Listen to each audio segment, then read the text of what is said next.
السلام علیکم dear friends, welcome to the channel جو کہ ہے ایپیسوڈک ناول سٹوریز۔ دید مون، اس کو لکھا ہے مصباح نے اور اس کی قسط نمبر ہے 19۔ میں ایسے ہار نہیں مانوں گی۔ میں ہار مان بھی کیسے سکتی ہوں؟ اب تو بات میری بے عزتی اور ہار پر آ گئی ہے۔ مس دیدم، میں اتنی آسانی سے تمہیں خوش نہیں رہنے دوں گی۔ تمہاری جیت نہیں ہے یہ۔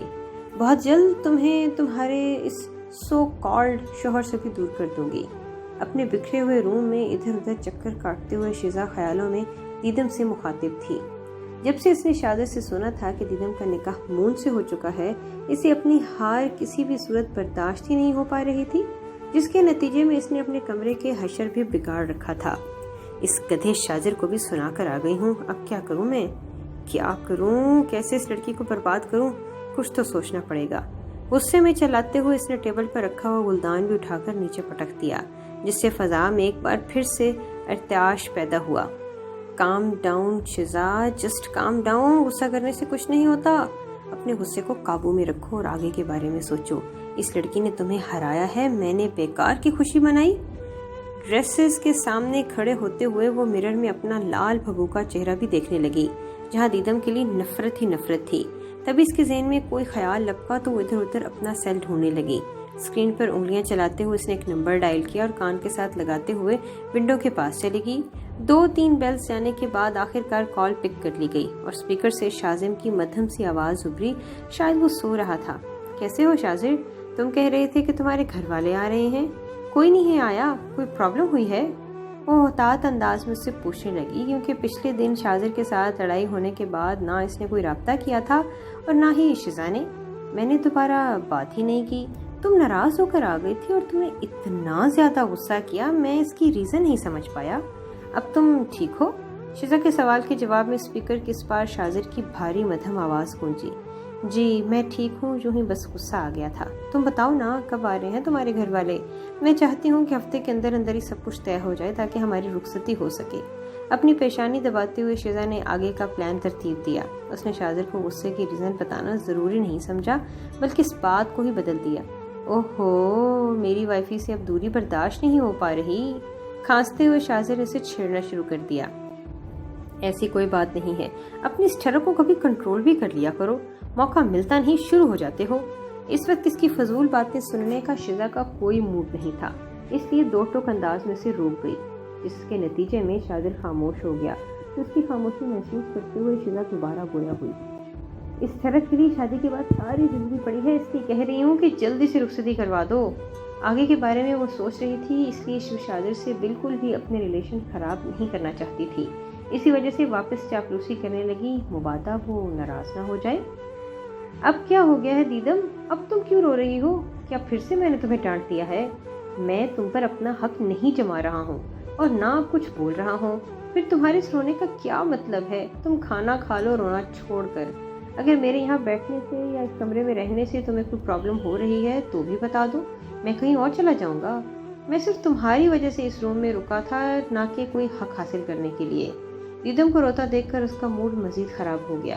پتہ نہیں کیوں اسے دیدم کی حق جتانے والی بات بالکل بھی اچھی نہیں لگی تھی، جس کی وجہ سے وہ بہت روڈلی بات کر رہا تھا۔ مون پلیز، آئی ایم سوری، غلطی ہوگی مجھ سے۔ آپ نے بھی تو غصے میں مجھے ڈانٹ دیا تھا نا، میں نے بھی غصے میں بول دیا۔ پلیز میرے ساتھ ایسے ناراض تو مت ہونا۔ مجھے کوئی بھی پرابلم نہیں ہے مون، مجھے آپ کے ساتھ آنا بہت اچھا لگا ہے۔ میں نے کبھی نہیں سوچا تھا کہ آپ کے ساتھ میرا اتنا پیارا ٹائم بھی گزر سکتا ہے۔ میں جتنی ڈپریشن کا شکار ہو چکی تھی، مجھے لگ رہا تھا میں اپنی جان ہی لے لوں گی، لیکن آپ مجھے سچویشن سے نکالنے کے لیے اتنی کوشش کر رہے ہیں، میں ایسے کیسے سوچ سکتی ہوں؟ غصے میں میرے منہ سے نکل گیا، پلیز مجھے معاف کر دینا۔ لگاتار روتے ہوئے دیدم اسے سوری کرنے لگی تھی اور اس وقت اسے اپنا دکھی ہونا، مون کی بات پر ہرٹ ہونا، اس کا غصہ بھول چکا تھا۔ اسے صرف مون کی ناراضگی نظر آ رہی تھی جو اسے رخ موڑے بیٹھا تھا۔ مون نے شکایتی نظروں سے اس کی جانب دیکھا تو دیدم کی بلو آئیز میں شرمندگی نمایاں تھی۔ میں ناراض نہیں ہوں دیدم، رونا بند کرو اور کھانا کھاؤ، شاباش۔